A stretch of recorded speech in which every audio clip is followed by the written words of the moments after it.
តាមតម្រាចាស់អំពីចរិតលក្ខណៈពិតពីកំណត់របស់មនុស្សបានឲ្យដឹងថាមនុស្សយើងសិតតែមានចរិតលក្ខណៈខុសៗគ្នាទៅតាមថ្ងៃកំណើតទាំង7គឺចាប់ពីថ្ងៃច័ន្ទរហូតដល់ថ្ងៃអាទិត្យខាងក្រោមនេះគឺជាក្បួនតម្រាចាស់អំពីអត្តចរិតដែលមានលក្ខណៈខុសៗគ្នាទៅតាមថ្ងៃកំណើតទាំង7ដូចតទៅសម្រាប់ថ្ងៃកំណើតដំបូងគេនោះគឺថ្ងៃអាទិត្យអ្នកដែលកើតចំថ្ងៃអាទិត្យគឺតំណាងឲ្យពណ៌ក្រហមគឺជាមនុស្សមិនសូវចេះមកកច្រើននោះទេរឿងអ៊ីមបន្តិចនឹងមិនចេះមានចិត្តភាពលេចធ្លោនិងជាមនុស្សដែលមានសណ្ដាប់ចិត្តល្អចូលចិត្តជួយអ្នកដទៃដើម្បីសម្រាប់ការលំបាកផ្សេងៗអ្នកជាមនុស្សសាមញ្ញ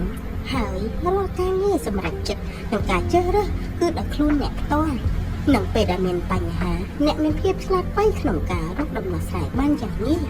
សរុបសេចក្តីមកអ្នកដែលកើតថ្ងៃអាទិត្យគឺជាមនុស្សដែលមិនសូវចេះនិយាយស្ដីប៉ុន្តែមានចិត្តមុតមាត់និងខៀវខ្លាទៀតផងយើងចូលទៅដល់ថ្ងៃកំណើតទី2គឺតំណាងឲ្យពណ៌លឿងទុំសម្រាប់តែថ្ងៃកំណើតទី2គឺជាថ្ងៃច័ន្ទជាអ្នកដែលមានទំនោរធ្វើទៅតាមអារម្មណ៍បន្តិច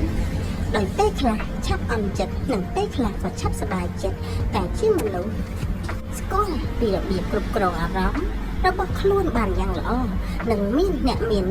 មនោសញ្ចិត្តណាជ្រាលជ្រៅទៅលើមនុស្សជាទីស្រឡាញ់របស់ខ្លួននិងស្គាល់ពីតម្រូវការរបស់គេជាចាំបាច់ជាអ្នកដែលចូលចិត្តជួយគេឲ្យអស់ពីសមត្ថភាពពីព្រោះចង់ឲ្យមនុស្សជុំវិញខ្លួនបានល្អរស់នៅដោយសុភមង្គលនិងសុខភាពល្អដូចខ្លួនចឹងដែរសរុបមកអ្នកដែលកើតថ្ងៃច័ន្ទគឺមានទំនោរក្នុងការជួយអ្នកដទៃនៅពេលដែលខ្លួនឯងបានល្អគឺចង់ឲ្យអ្នកជុំវិញខ្លួនល្អដូចជារូបគេអញ្ចឹងចូលមកដល់ថ្ងៃកំណើតទី3គឺថ្ងៃអង្គារដែលតំណាងឲ្យពណ៌ស្វាយជាមនុស្សដែលរឹងរូសបន្តិចហើយប៉ុន្តែមិនមែនជាមនុស្សដែលដាច់ខាតនោះទេ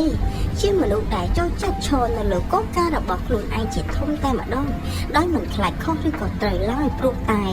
មានគំនិតថាខ្លួនឯងគឺទៅតែឈ្នះនិងជំនះរកឧបសគ្គជានិច្ចដូច្នោះហើយបានជាអ្នកកើតថ្ងៃអង្គារជាទូទៅគឺមានភាពមានះបន្តិចក្នុងការនិយាយស្ដីនិងការធ្វើអ្វីមួយអ្នកមិនមែនជាមនុស្សដែលដេករងចាំឱកាសនិងសំណាងនោះទេអ្នកតែងតែចាប់ឱកាសនិងបង្កើតឱកាសដើម្បីបន្តដំណើររបស់ខ្លួនដោយសារតែអ្នកមានភាពម្ចាស់ការនិងមហិច្ឆតាភាពឆ្លាតវៃបែបនេះទៅធ្វើឲ្យអ្នកដែលមិនដែលមានភាពបរាជ័យក្នុងការងារផងទាំងពួងនឹងចូលទៅដល់ថ្ងៃទី4គឺថ្ងៃពុធដែលតំណាងឲ្យពណ៌សៀលៀបអ្នកដែលកើតចំថ្ងៃពុធភាគច្រើនគឺជាមនុស្សដែលពូកែខាងឆ្ងាយចូលចិត្តជជែកសួរព្រោះចង់ដឹងហេតុផល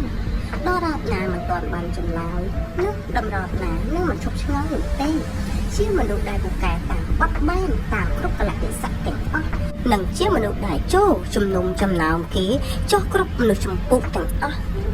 ហើយអ្នកដែលកើតចំថ្ងៃពុធនេះគឺចូលចិត្តស្វែងរកនិងរកអ្វីដែលថ្មីចង់ដឹងក្រំចង់ឮគ្រប់រឿងទាំងអស់ទៅដល់ថ្ងៃទី5គឺថ្ងៃប្រហោះអ្នកដែលកើតចំថ្ងៃប្រហោះគឺតំណាងឲ្យពណ៌បៃតងជាមនុស្សដែលគិតគូរជាពិសេសគិតដល់អ្នកដទៃច្រើនជាងខ្លួនឯងជាអ្នកមនុស្សដែលមានចិត្តល្អចិត្តស្រឡាញ់ការខ្វល់ខ្វាយជាអ្នកដែលមានការជួយអ្នកដទៃតែងតែធ្វើល្អជាមួយអ្នកផងទាំងពួងដោយប្រកាន់ភ្ជាប់នូវគំនិតសុតិធនិយមជានិច្ចយើងចូលទៅដល់ថ្ងៃទី5គឺថ្ងៃសុក្រថ្ងៃសុក្រគឺជាមនុស្សដែលមានគំនិតចេះច្នៃប្រឌិតខ្ពស់និងតែងតែចូលចិត្តភាពស៊ីវិល័យដោយការស្លៀកពាក់ស្អាតនិងតុបតែងខ្លួនប្លែកៗអ្នកចាយលុយមិនសូវចេះស្ដាយឡើយដើម្បីតែទិញរបស់ដែលខ្លួនស្រឡាញ់ព្រោះវាគឺជាសេចក្តីសុខរបស់អ្នកបែបនេះយើងចូលទៅដល់ថ្ងៃទី7គឺជាថ្ងៃសៅរ៍សម្រាប់ភាគច្រើនមនុស្សដែលកើតចំថ្ងៃសៅរ៍មានអត្តចរិតទទួលខុសត្រូវនិងប្រយ័ត្នខ្ពស់បំផុតជាមនុស្សមិនសូវមានមិត្តភក្តិនិងមិនមែនជាមនុស្សដែលឆ្ងាយនោះទេហើយគេតែងតែធ្វើរបត់ទៅតាមការយល់ឃើញរបស់គេតាំងពីកំណើតមក